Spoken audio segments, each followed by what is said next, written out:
bookish friends. Welcome back to Amanda's Bookish Adventures. It is day 12 of Bookmas, and it is my favorite books of 2025. Sad thing is, I recorded all this and the audio went out, so I'm re recording it, and my throat's gone, so you'll see a halls or you'll hear clanking.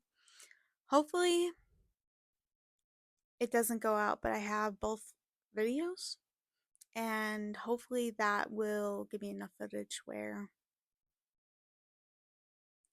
I can talk to you guys about all these books.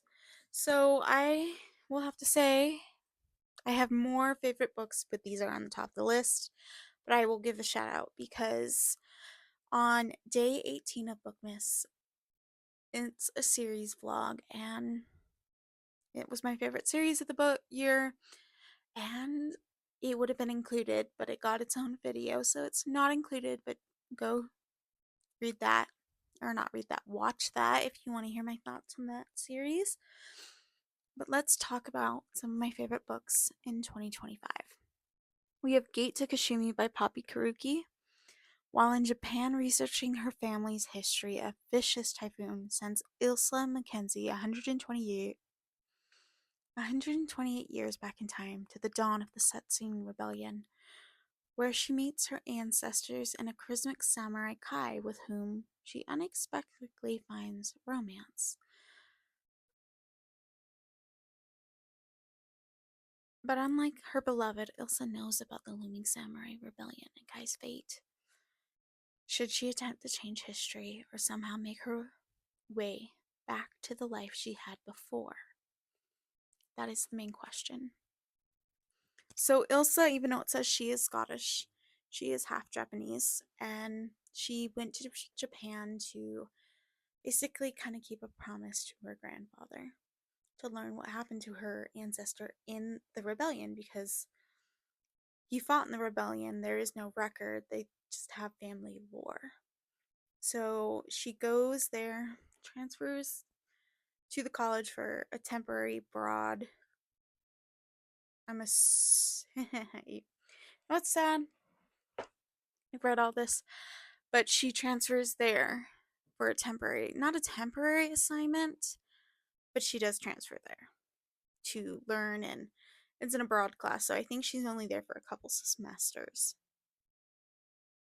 Also, time travels. She meets Kai, and he's honorable man.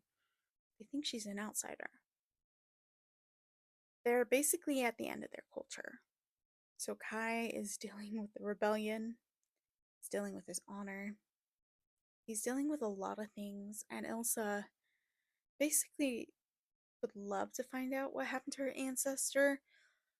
Falls in love with Kai and his honorableness, and like the question states, should she help the rebellion? It is a fascinating story, fascinating romance. The historic aspects were amazing. And I did pre-order book 2. It is a different era that gets transported to the gangster era, like the early 20s. So it is a very highly historical thing. The only downside about this book was both me and I finished the book, but my sister tried to read the book, and we would both get confused with the scene breaks, because there would be a line and necessarily she wouldn't say what character you were going into, so it did confuse us for a while. I still love the book. I still love the writing. I found it so good, and it's been a while since I enjoyed a very good historic romance, but time traveling is one of my tropes, and this was done really well, to the point I'm hoping she gets more. It's not like these two books. I'm hoping we dive either further back in time. Like, there's so many eras that she can go to. So I'm hoping for more. Let's go to the first book I read this year. We have Suit Armor, Volume 1. While humans and fairies are at war beyond the castle walls, Lucina's time at the court takes a dazzling turn where she attends a royal tournament that calls together the kingdom's bravest knights. A magical animated suit of armor enters the ring, and Lucina is immediately attracted to its mysterious charm. Bonded by their mutual status as an outcast, the two of them begin to develop an unlikely yet thrilling connection. Sparks both metaphorically and magically fly. The truth is, Lucina is hiding a dangerous secret. She is the enemy, a fairy. She fears being exposed, but desperately desires to learn more about herself, especially when the arrival of a winged infiltrator. So Lucina has basically been the future queen's leading maiden since she was a child. So she's hiding this secret. She's dealing with political intrigue. She's dealing with the future queen not necessarily being attractive, being a brat. She's attracted to the future king, but there's such a political dynamic to it. So many things. It's a fascinating world. It's 5 stars. I am sad I haven't continued on with the rest of the series, even though I own volume 2 and 3. But I highly would recommend it. It was such fun, and you get bonus content in this novel.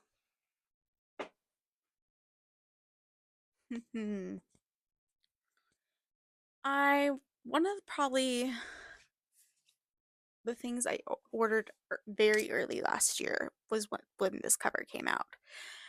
This book has a lot of hate towards a lot of the themes. Always read triggers, but I knew the things in this book would probably happen because it's Roman. A conqueror captivated, a witch prophesies to save them all. A world where dragons rule Rome. From the moment Roman general and the nephew to the Emperor Julius, Dacan laid eyes on Melina, he was enthralled by the dancer. Years later, the fierce beauty stand before him on a scarred battlefield. Her life is in danger, and he instantly shifts into his powerful dragon form to save her. An action that may have his head on the Imperial Gate. But he and his dragon know one thing: she belongs to them. Melina can't believe that the Centaur who once bestowed a secret talisman on her is the Roman general of a legendary brutality. His prowess as a warrior cannot be denied, yet it doesn't reveal the secret he hides. All Melina knows is his protection and gentle touch, and she can't deny how her soul has always seemed to answer his. As they navigate a world where flying Death Riders conquer and burn, their love will ignite a firestorm that can only end in heartbreak or death or both. So Julian is the nephew to the Empire that has enslaved this continent, that has put allies' heads on the wall, who has betrayed him. It is such a dangerous time to be different. Melina is a dancer who has sworn to destroy them. They have took everything from her, her family, her sisters, on brutal days in their lives. While Melina has powers that were gifted to her by different gods. These powers, like, the key thing I loved is that there was a prophecy at the beginning of the book. It connects to gods and the Roman mythology, and Julian is, yes, he's brutality, he's earned his title, but it was what you find out what he's trying to do is so amazing. And Melina's just trying to destroy it all. After she's lost everything, she's trying to destroy it all, and it's their relationship and how they navigate through this world. But there's a lot of secrets, and book 2 comes out in March, and it's pre-ordered, and the final book in the series comes out too next year. It says it's coming out next year. I'm not going to believe it till there's a book cover. Just saying. I'm very sad I slept on this book. I've owned this book since it came out.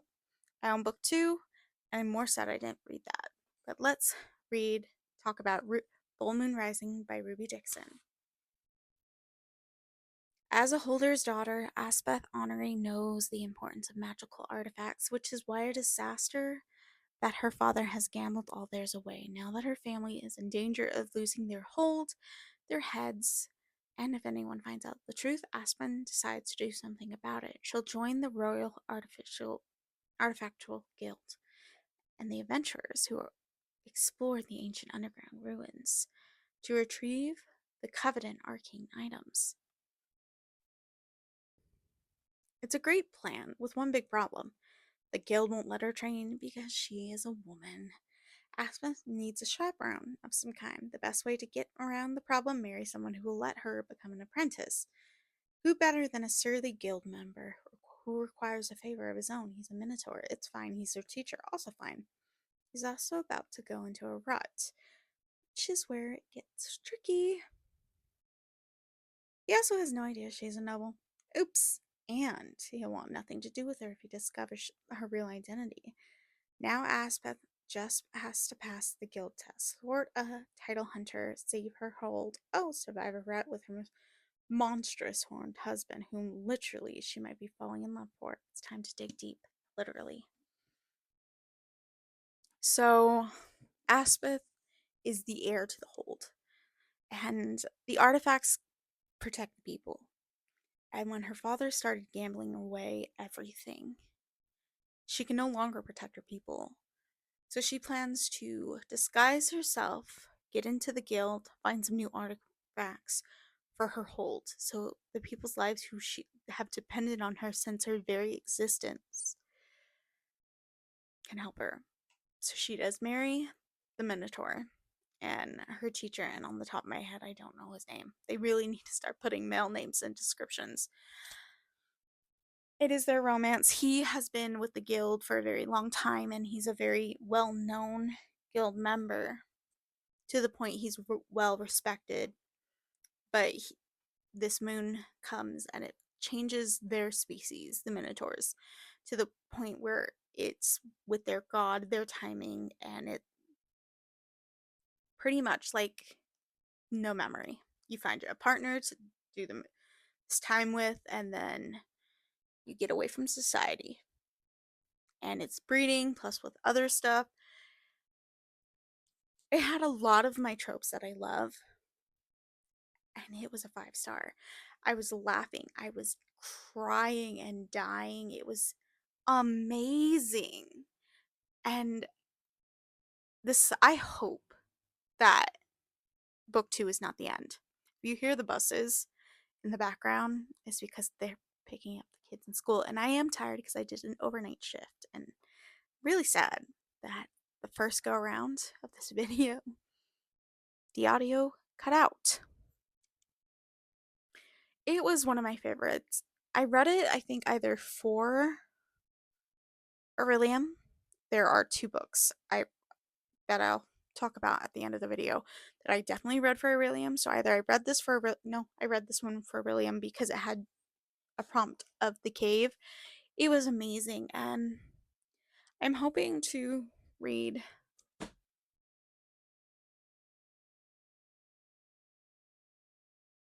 I know what happened. Book 2, like right in January, because I want to listen to it audibly. I think because of how beautifully written that book is, the audible experience would be amazing as well. So we have one of my favorites. These are all my favorites, but this was, I had a vlog for it, and the footage, I deleted it because I thought it was for another project, and it wasn't, but it was, this is such an amazing book. So we have The Night Blood Prince by Molly X. Shane. The only downfall, that sticker. I'm not even joking. It's on the Kindle copy as well. I hate the stickers, and I was okay with it. It's such a pretty cover. It's fine, but to be on the Kindle copy, really? I'm just saying. So this is a Mulan retelling. 2 princes, 1 prophecy, a fate she cannot outrun. The night Faye was born, a prophecy was made. She would one day become the empress of all empresses. Torn from her family as a child, raised in the palace to one day marry the crown prince. The most powerful emperor in the land. Empire, not emperor. In the land, Faye has only ever known loneliness. When the opportunity arises to seize her own destiny for the first time, Faye sets out to hunt a legendary tiger, knowing it might cost her everything. But she doesn't expect to fall under the mercenary of Yenzi, the beautiful runaway prince from a rival kingdom blessed by the night, harboring a dangerous magic and capable of commanding an army of deadly vampires. Yunzi could be the key to Faye gaining more than just her freedom.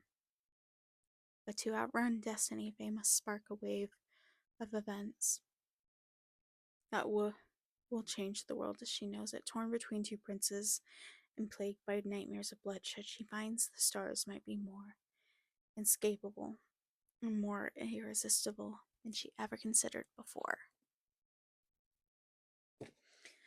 So, this book I loved. Like, I was crying. It was written just from Faye's perspective. I think it would have been cool to at least gotten a chapter from both princes, at least one.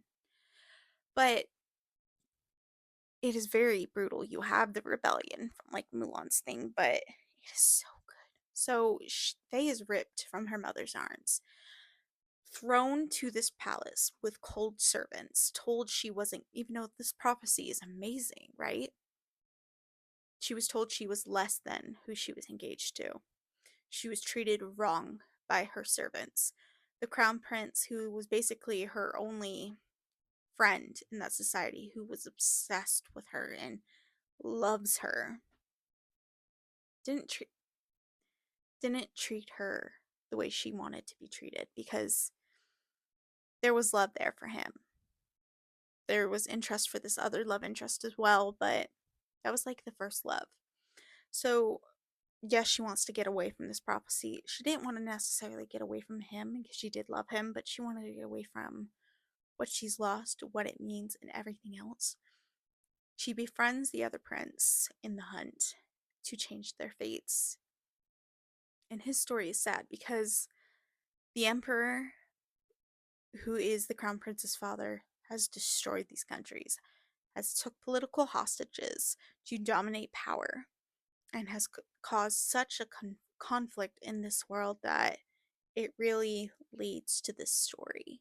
And it's engraved and it's so good, and I highly recommend it. Faye as a character, the world, the magic building, Faye's relationship, and the responsibility Faye feels for the people, for the prophecy, everything. It's brilliant and amazing. But when I was filming the vlog, I would keep telling the vlog, I think this should just be a stand. No, I hope it's never a standalone. I would prefer this to be a trilogy.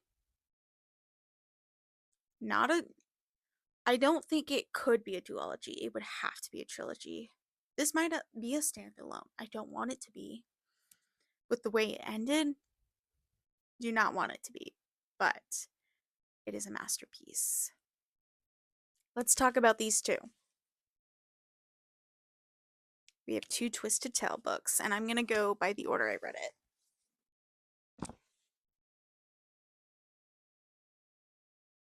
We have How Far I'll Go by Kalina. I'm butchering this. I know I'm butchering this, and I met this author. I'll link the vlog down below, but it's Kalia Kendall. What if Moana broke the heart of Safidi? I think I read that, but I don't care. I'm delirious at this point. What if Moana broke the heart of Tafiti? After a devastating battle with Teikai, Moana's worst fears are realized. The heart of Tafiti is in ruins. Maui is frozen in volcano rock, and the darkness threatens to involve her beloved home. To make matters worse, it seems that Moana has not left the fight unscathed. A curse is making its way up her arm, threatening to overtake her. Desperate to fix things, Moana stumbles upon an island already crumbling under the blight. All the life is gone save one sole survivor, a young woman named Now. I think it's Noe, but it's Noe, so I'm going to say no. Moana is relieved to find another wayfinder, even if the stranger is more than intimidating. Better still, Noah has an idea how to fix the heart by using the creatures, not the creatures, there are monsters in this, by using the tears of Defeaty, gems infused with the goddess's essence. The catch, the tears are said to be scattered throughout the realm of monsters. Banding together, Moana and Noah set a course for an impossible mission to find the powerful lost tears. Will Moana be able to restore the heart amid secrets and monsters, or will the blight overtake everything she holds dear?